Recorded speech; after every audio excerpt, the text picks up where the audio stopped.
It will come as very little surprise to most of you that when you wake up some mornings, you read a headline that says, EU blocks talks at 11th hour. Now, that could have been a headline that you would have read a year ago. It could have been a headline you read the year before that. Could have been a headline you read even 3.5 years ago, after, of course, the referendum in which we voted to leave the European Union. As Julie Hartley-Brewer said, she's just happy that Boris Johnson's managed to get that particular thing over the line. But we still wait to see exactly where that line will end up being drawn. Let us talk now to Alex Phillips, political commentator for Brexit Party MEP. Alex, a very good morning to you.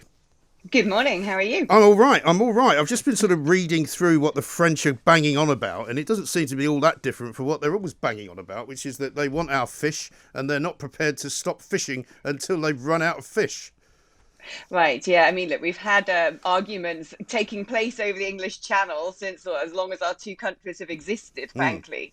But what I don't want people to do is get too attached to the fishing thing. Look, it is a very important industry to us. I think it's absolutely right that we have our seas taken back under our complete control. We've got some of the richest fish stocks in the world, which is why the EU are so hell-bent on having access to them and securing what they think is their fair of our quotas. But if we get too caught up on this, we're being distracted from all the other big concessions that are taking place right under our noses. We learned this week that we're staying in the ECHR, which means courts in Strasbourg will still have precedence over our courts to determine whether or not people can be deported and all those topics you constantly see making the headlines. We've already done things like offer them absolute financial equivalence in the City of London. We no longer have that leverage over a deal. 75% of our economy is via the service industry. That's not even on the table when it comes to the negotiations of a free trade agreement. But are you sure about the European Court of Human Rights, though? Because, I mean, we've been told that that's a sellout that's already been sort of done behind the scenes, if you like. But we have yet to see absolute and utter evidence of that, haven't we? Well, no, this is the other thing, of course. We're yet to see evidence of anything. And by the time this deal goes through, I still think it will, which I predict will now be over the course of the weekend, because it really has to be done really by Monday. We're left with such limited time. We're now talking a matter of weeks before the end of the transition period. And it's going to be about 1,500 pages of really intense legalese that politicians should utterly scrutinise before giving assent to this. And we saw what happened last time. Boris rushed through the withdrawal agreement. He annexed a constituent country of the UK to a foreign power to the extent we can't even send food from one part of the UK to the other. So, this is about our entire nation's future. How are our politicians supposed to be able to pore over the detail and decide whether this is a good deal or not before giving it approval in that time? I don't think it can happen. And I am now terrified that what's going to come back is a fudge. Like I said, the concessions that have been made already cannot be undone. They're in that withdrawal agreement. And frankly, BRINO basically is the best we can hope for at this point. I'm glad to see that we're getting free trade agreements through. I think I read this morning that 54 have been made between Britain and third countries. And no, we don't need absolutely 100% of free trade agreement with the EU, down to our trade deficit and so on and so forth. I would argue it's more in their interest than ours. But let's not constantly keep focusing on fishing, because what will happen in the end is Boris will come back and say, Yaboo sucks. We've taken our coquille Saint-Jacques back off the French. Macron can't make bouillabaisse anymore. What a victory for the UK. And the big issues, the major concessions will actually be hidden under the radar, and that alarms me. But I'm a great believer in a fudge in these circumstances, Alex, and I'll tell you why. Because you can't really make allowances for absolutely everything. I mean, we've seen that with COVID, haven't we? Every time they try and come up with some new rules, they get caught up in their own feet, because there's so much questioning of every single thing that then is examined in its minutiae detail. That, if we try and absolutely, copper bottom absolutely everything that we talk to Brussels about, it will become a never-ending kind of nightmare, because there'll always be something else to negotiate. And I think the negotiations will continue, and it's the principle of leaving, I think, that most people in the country who voted to leave care about, and whether or not it's not exactly as we would like it to be, we just need to leave. Yeah, look, I'm not one of these purists when it comes to every single detail of Brexit, because I think sometimes Brexiteers have a tendency to want to demand 100% of everything. And that is not how anything goes in any Mm. negotiation or any arrangement. And it is sensible to actually have a amicable and profitable relationship with our nearest neighbour.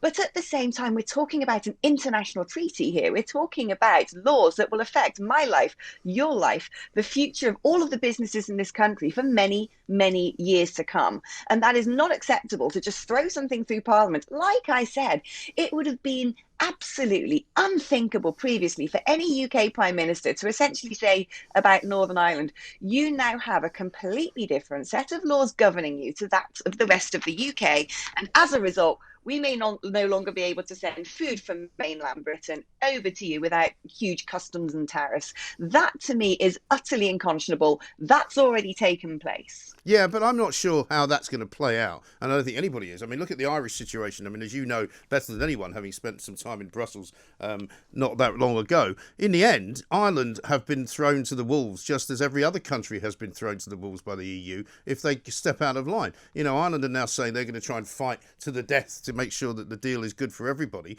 But they're actually in all likelihood, the ones who are going to lose out here. Well, yeah, potentially. But look, I mean, the EU have weaponized the Irish border since the start of these negotiations, and they've done that quite willfully, quite tactically, and very deliberately. And we have known this from the outset, and we've allowed that to take place. You know, if we had been adamant about our red lines from the beginning and said we want to leave on these terms and it's our way or the highway, we could have put in place all of the things we need to make sure that we'd have a transition to that, towards our brand new sovereignty and freedom. And the government have done nothing. We haven't been building up our fishing fleet. We haven't started testing and implementing technology such as MaxFAC, which is essentially creates borderless or infrastructureless monitored borders between two countries. I mean, look, the longest unmanned border in the world is between America and Canada. And they are happy to trade with each other and have different terms without the idea that things are going to suddenly require barbed wire fences and police checkpoints. And this is what the EU has constantly alluded to.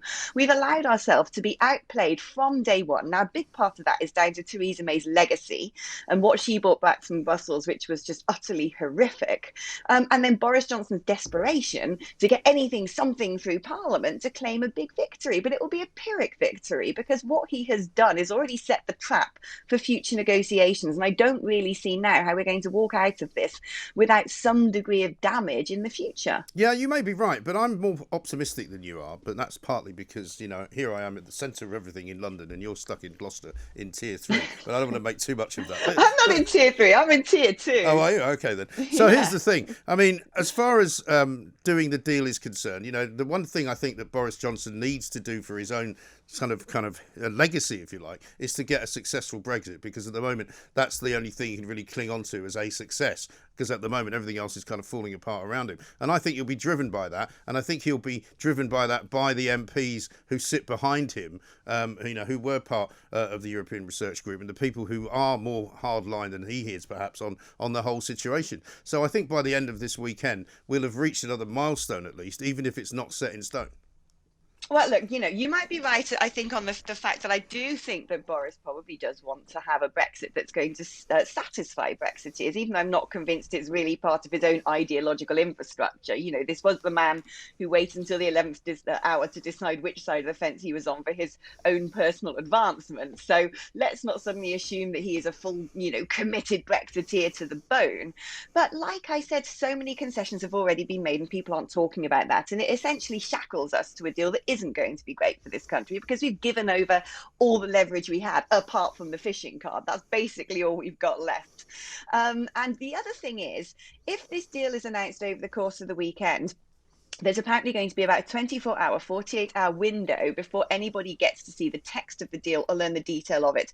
That's 2 days for Boris to run around and say, fantastic, oven ready, it's all solved, we've got Brexit done, you know, use his incredible oratorical skills to convince the country that everything is brilliant, try behind the scenes to whip MPs and then force them to vote on something essentially almost blind. Because like I said, I cannot see how stringent legal analysis of 1,500 pages of legalese can frankly be done even in weeks now.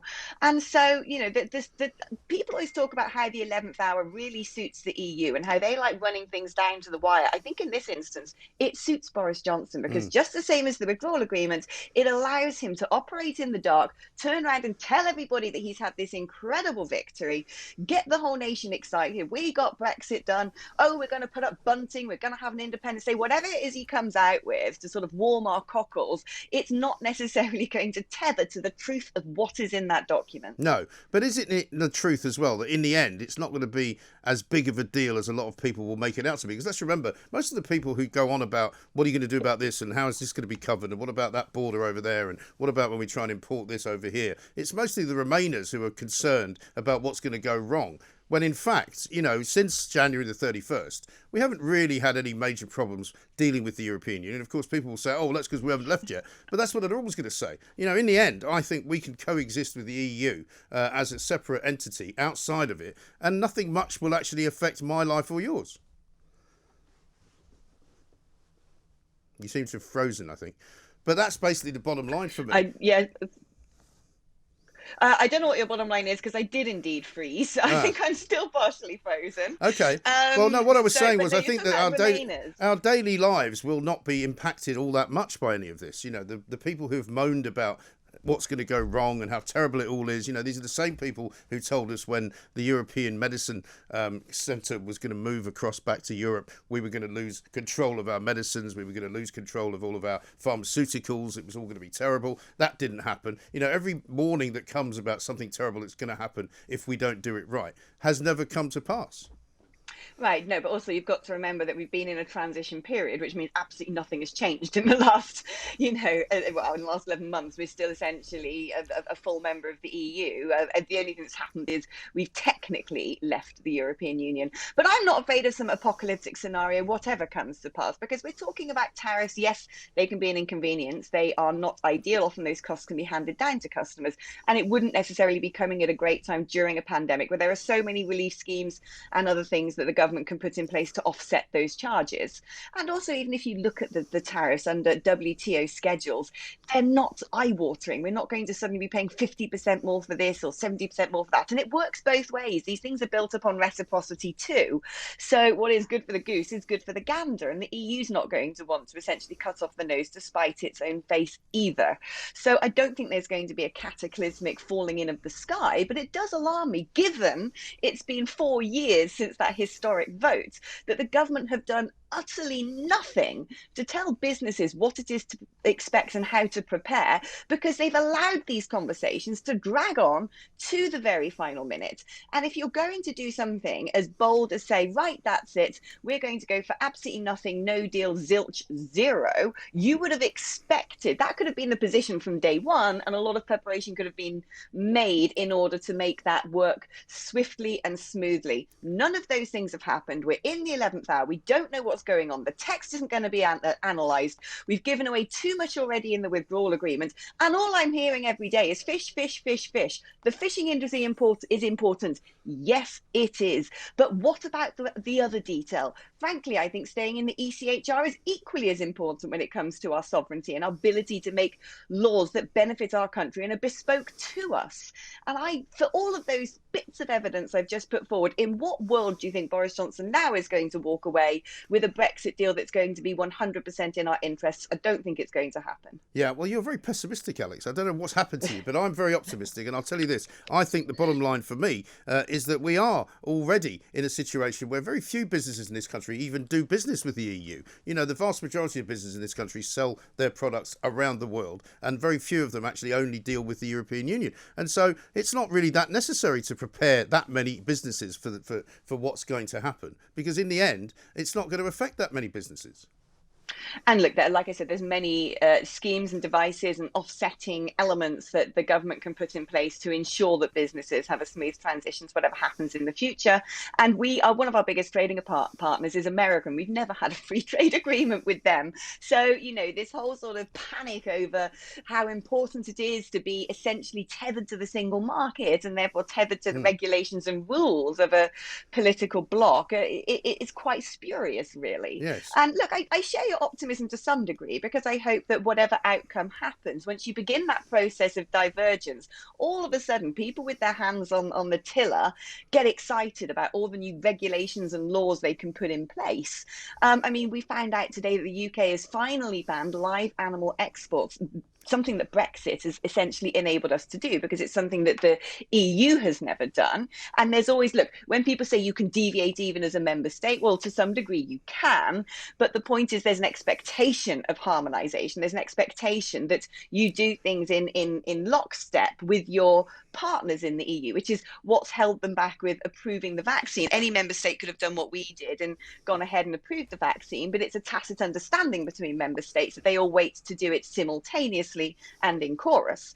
So I think that we're already seeing some Brexit dividends which aren't being spoken about. And my hope actually is once the process is underway and we've got sovereignty back and repatriated competences, then there will be a push to keep repatriating more, and the direction of travel is towards more divergence.